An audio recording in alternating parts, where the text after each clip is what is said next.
Hello, everyone. Thanks for joining. We have about 15 people already in the call and still some are joining. We are happy to welcome Irma Stegmann today. She is an energy project manager with Equance in the Netherlands, part of their e-mobility business. And we have the opportunity to ask her some questions. We already know Irma because we've been working together with her on energy management on their EV charging portfolio. And we're looking forward, Irma, to ask you some questions today that are also inspired by some that we received from the audience.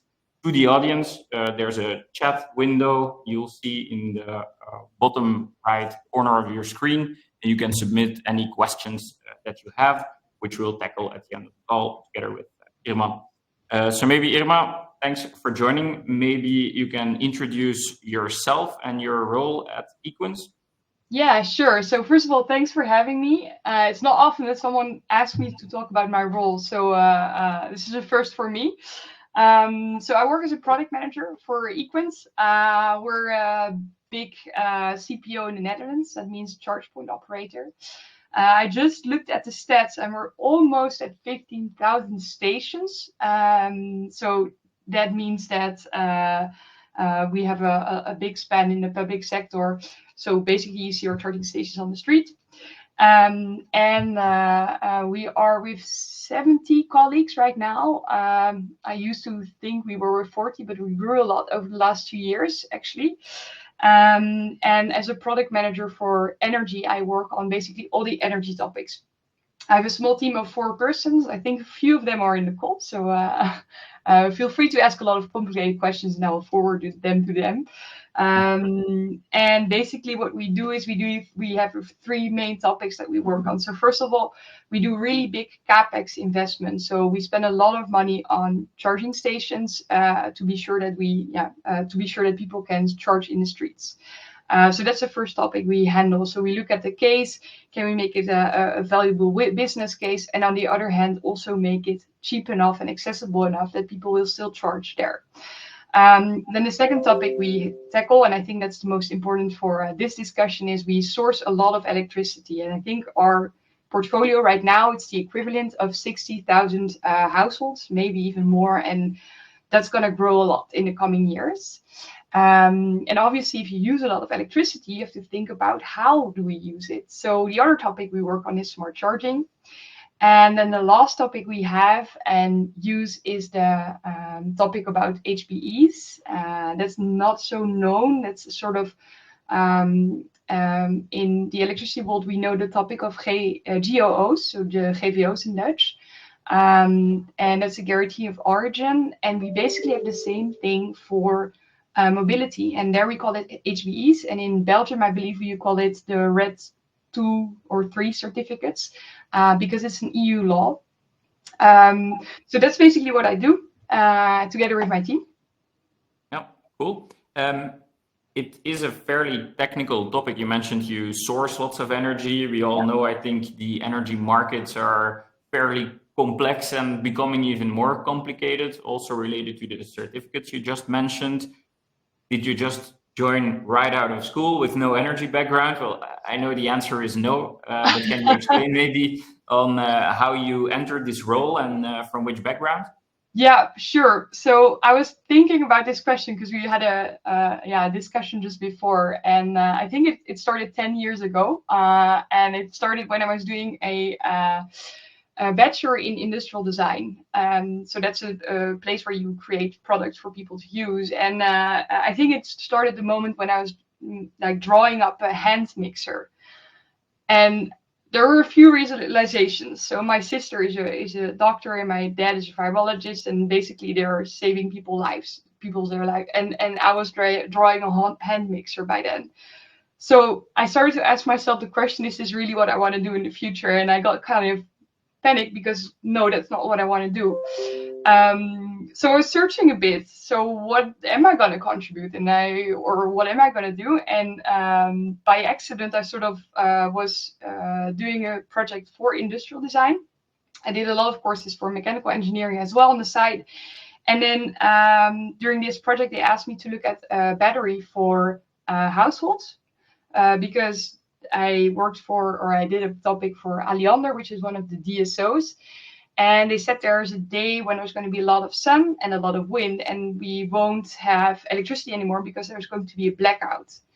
And that was just so strange to me, but because at that time, I think in the Netherlands, we were at like 5 or 10% renewables. We still had a lot of transition to go.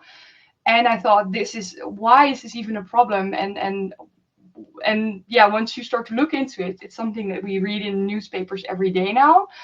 But back then I thought this is insane. So I need to work on this. So with that, I did a master in sustainable energy technology. And the last year I mainly focused on how do we integrate renewables into the grids? Because back then I kind of realized that we can actually make renewable energy quite well.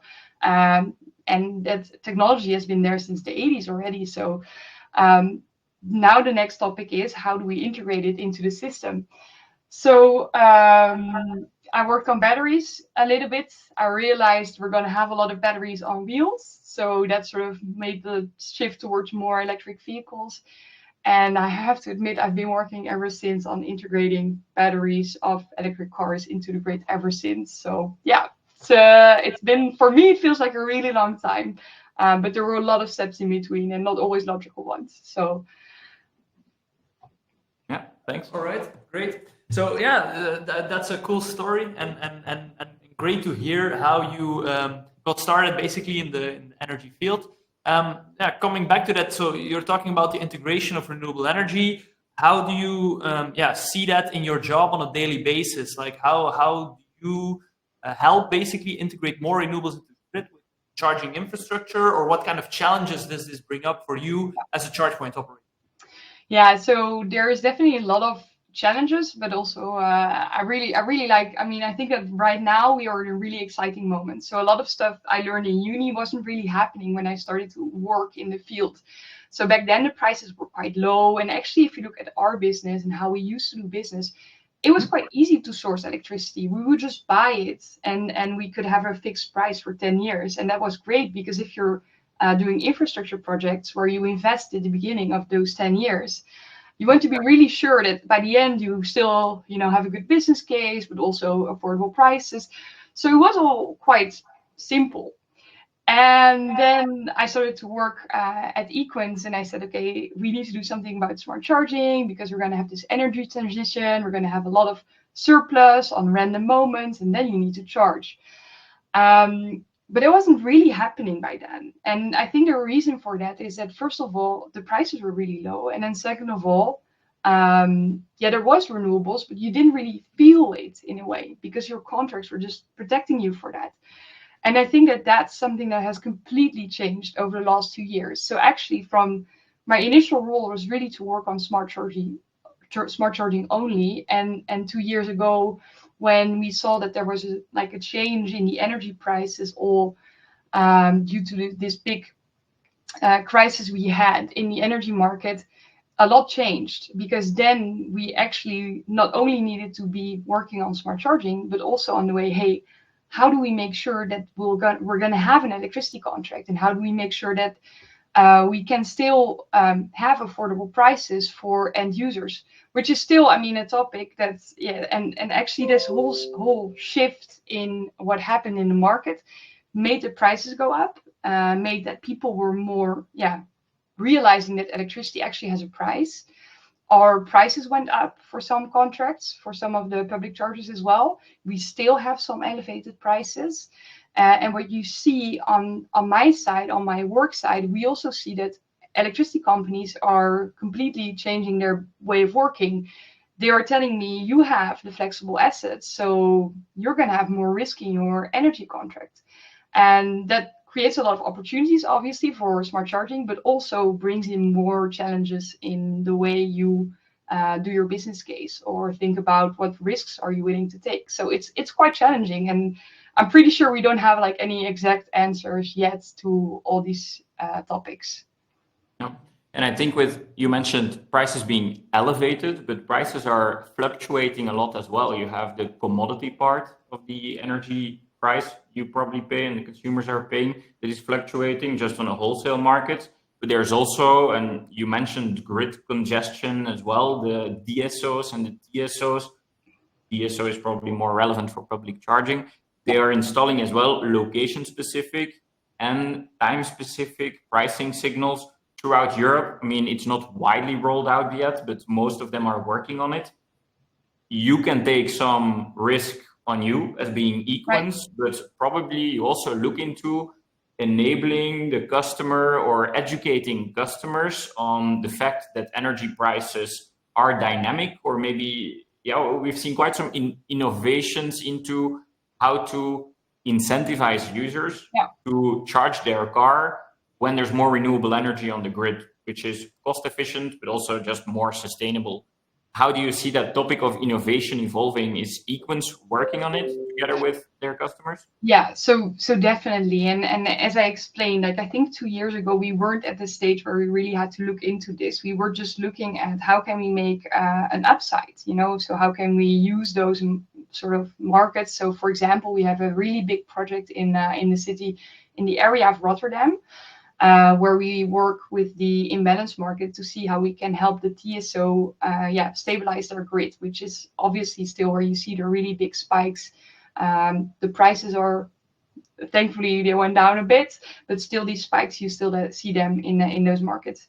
And actually, that's one of our older contracts. And there you see we use it as an upside. But for the newer contracts, we see that there's a little bit of a mixed problem here, because the thing is, municipalities, they really want to give a stability to the end user or to the inhabitants of the city, that they can charge affordably, and that your price before you start charging. And if you compare that to smart charging and to what is happening on the energy market, actually you want to change that a little bit. You want to say, no, actually Sunday afternoon, that's really cheap because there's a lot of solar or there's not a lot of consumption. Please then charge your car. So by now we have a little bit of a strange position. And I think that in the coming years, we're going to really have to work on that. We are already working on it, but not on a large scale. I mean, again, if we do something, you usually have to do it for 15,000 stations.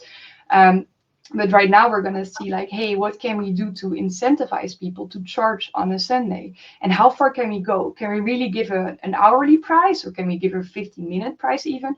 Or is it a mix where you say, okay, well, you have a base price that you always charge during this, for example, quarter. So right now, every quarter, we're allowed to change the electricity price, the energy price, or the charge price on the station. That's the correct word.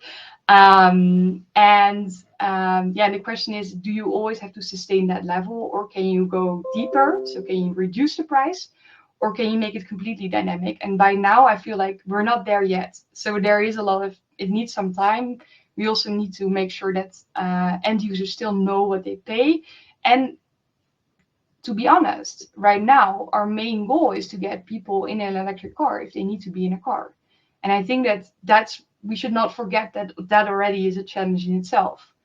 To be sure that people are investing in these cars that are quite expensive still, although they're getting cheaper. You have to give them some visibility on what the price will be. So in the coming years, there's going to be a lot of work there, and there's going to be a lot of innovation there. And I can't give you one answer. There's a lot of ways you can do it. You can motivate people by giving them more visibility on the charge prices. But there is this, combined, there's two interests here. So transparency versus, giving people an incentive to charge on moments when there is less congestion on the grid, for example. Yeah, I think great. But indeed, as you said, that's something, the contracts you make initially, the tenders you write into from the cities, they have to allow you to do that, right? I mean, that's kind of a first step for you. And do you see there? I mean, I just wanted to ask, is that something that you've seen with newer tenders, that there are some openings towards that? Or is it still very fixed, kind of monthly updated or quarterly updated charge point price? We see both. So we see on one hand that they allow us to change it once per quarter, and that there's always this opening where you can do more and you can do dynamic prices. But then again, you can't do just dynamic prices for the chargers or the people that want to charge with the dynamic price, right? You have to do it, either you do it or you don't do it. And I think that that's a little bit the challenge where we're at right now. But I'm also pretty sure that we're gonna tackle that. And if you really look at what the grid needs, at what the energy transition needs, we actually need to move towards those dynamic prices. So yeah, it's definitely a discussion that we have at this moment. And yeah, we'll see where it goes, but we're a little bit in the middle now. Yeah. Yeah, before I let Thomas ask his question, I wanted to, I feel that slides kind of naturally into, why we're here and why we are talking. We're in kind of we're working together on this topic with you. So on the one hand, you have a contract that says that you can sell power at these charge points at kind of fixed rate. And on the other hand, you have, as you said in the start, more and more of a dynamic, let's say, contract exposure. That's of course a topic that we're working on together. Quite intensely, but could you talk a little bit more about that and tell us like how you're trying to handle this? Yeah, so maybe just to briefly explain. So we have a fixed price for 1 quarter, and we're allowed to adapt our charge prices towards the end user, and we can do that once per 3 months. And again, there are options in the future if everything goes well, if you have a really nice product to change this. But at this point, there's a little bit of apprehension also for to do this at a large scale from the municipality, from the e-driver, and for us as well. Although it would be a good solution. So right now, the challenge actually is, how can you make sure that you source electricity for this price or for a better price? And that's actually quite challenging, because I told you that in the beginning, like 2 years ago, we were just buying blocks for the coming 10 years. And right now, that's not possible anymore, because these energy companies all had this really big shock about what happened when the prices went up with like 100% or even more. I think it was 400 euros per megawatt hour at some point. And they're not so willing to take risks anymore, on the day ahead on the imbalance.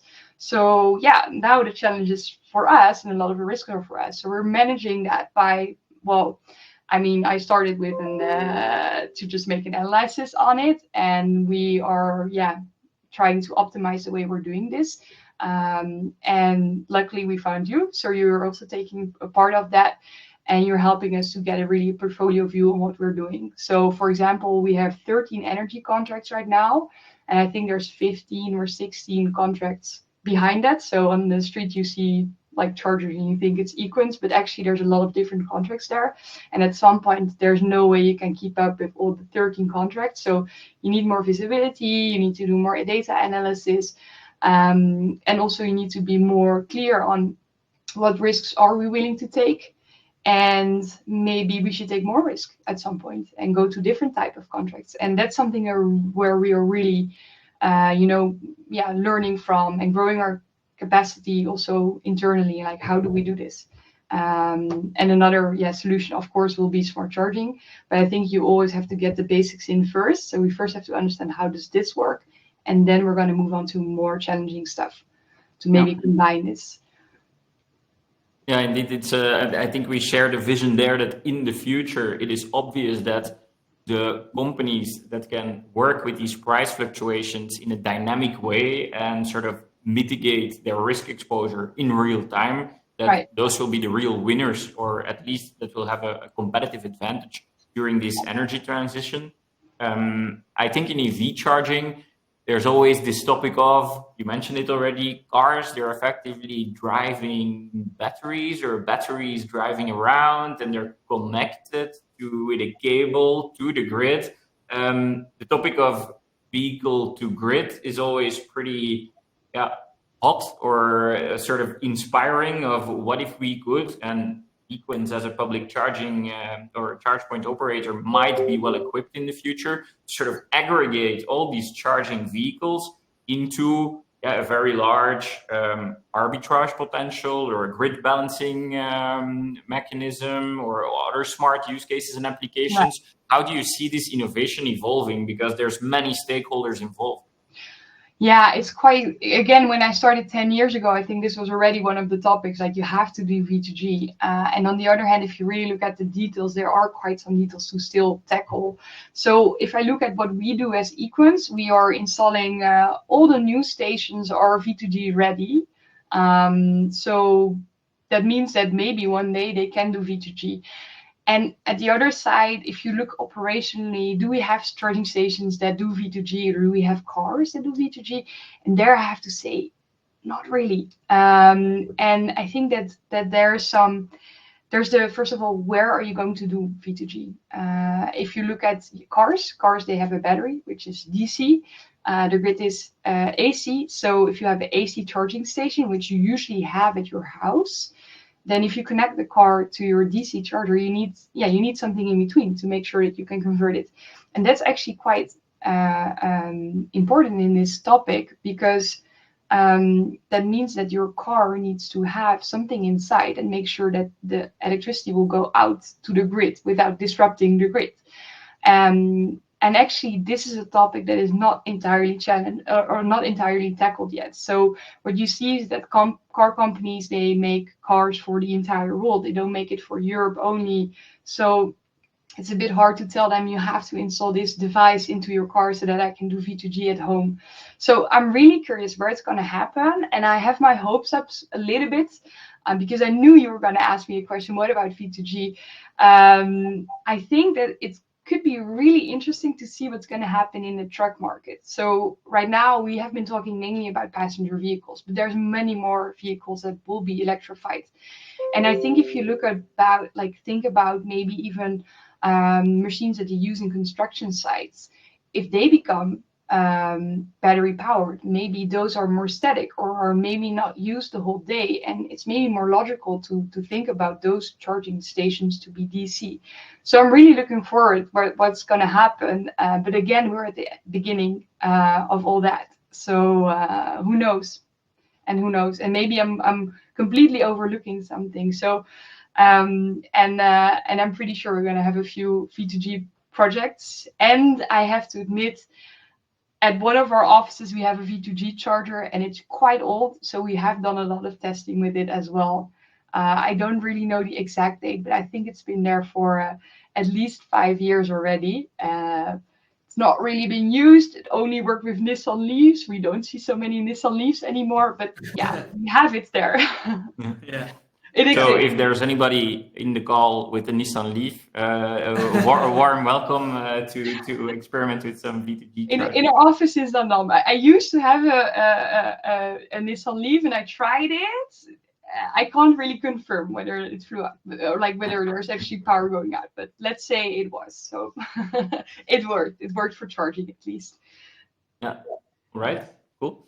Can you talk a bit about, because in the Netherlands, where you're located and mainly operating, the grid stability and the grid capacity is, I think, if you look at Europe, one of the most constrained. And as a consequence, we see the price fluctuations being very large. We see delays in admitting companies and new connections or connection upgrades to the grid. Do you think that Equance, with their large sort of base of public charging points, can play a sort of role? Yes, absolutely. And we are. I just told you about this really big project we're doing in Rotterdam. And we are also working there with the local DSO we've stayed in to make sure we use the charging station at moments when we can and there is capacity on the grid. So what we do is we reduce slightly the consumption towards the stations on moments when they are congested. So that's definitely going to play a role. And then the other question is at what moment and at what locations and at what scale is that going to happen? Because at this time it's still small, but I know they really want to scale up. We also really want to look into ways how can we offer this as a service towards the DSO, pardon. And we also have a project in Amsterdam where we're doing that. So we definitely see this happening. And the question is how can you scale this up? Because to be fair, they're not the biggest projects yet, but we need to scale that up because we need to make space and we need to make sure that people still have electricity, even during those moments when everyone is consuming. So, and again, I think that dynamic pricing could be a solution for now, and that in the future, when we have more offshore wind capacity, because there's going to be a lot of wind capacity as well, we have to reassess, do dynamic prices from the energy market really reflect what's happening in the grid, or do we need something else? Because I know in Belgium, I believe you guys have different grid tariffs as well. You have some type of dynamic tariffs. We don't have it here yet, not for the DSO. Yeah. Not really dynamic yet, but there is some capacity, at least at DSO level, not dynamic yet, but there is some capacity. Yeah. How much indeed, what's your monthly peak that you draw from the grid, you are taxed on that. There's at least some capacity kind of measurement. Yeah. It does indeed help. Or it's at least a step in that direction. Right. Yeah. So we'll see how what's going to happen, but we are definitely looking at ways how we can support this because this is also part of the energy transition. So that's nice. Very cool. I think since we started a couple of minutes late, I'm gonna ask like a final question, maybe, though it's already 4:30. Before we close it off, if anybody else has any questions, just fire them away in the chat. We might have like time for one more question from the audience. But I was wondering, we talked about bidirectional charging, we talked about DSO pricing, regards of like integrating renewables into your portfolio. Is that something, looking at more future things now as a final thing, with, let's say, solar parks or wind parks, like integrating them directly into your portfolio through PPAs, for example, power purchase agreements? Is that something that's a topic for you? yes, definitely. Yes.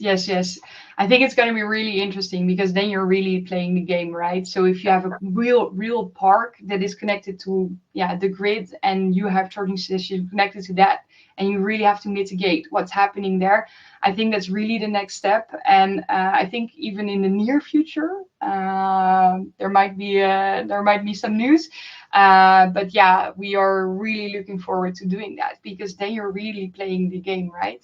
So I'm very excited about that topic. I think a few people from my team are now laughing, and I think that what would be also really something cool is that you really try to see if you can match the investment of a new network of charging stations with the development of a new park or a new wind park. That would be so nice, and I think that it feels very logical to do this, but actually really doing that there are still quite some challenges to tackle, and we're going to do that. So Nice. yeah, because you have a bit of a double additionality. Then you allow more electric vehicles replacing gasoline powered cars or diesel powered cars, and at the same time you offset probably some fossil fuel based generation of electricity with the solar park. Absolutely. All right. Irma, I think that was it. Thanks a lot for sharing your vision and your experience and insights with us. It's been very nice.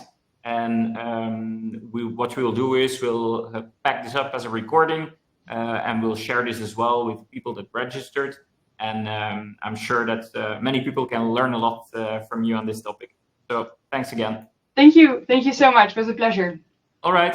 Have a great day still. Bye-bye, Irma. Bye.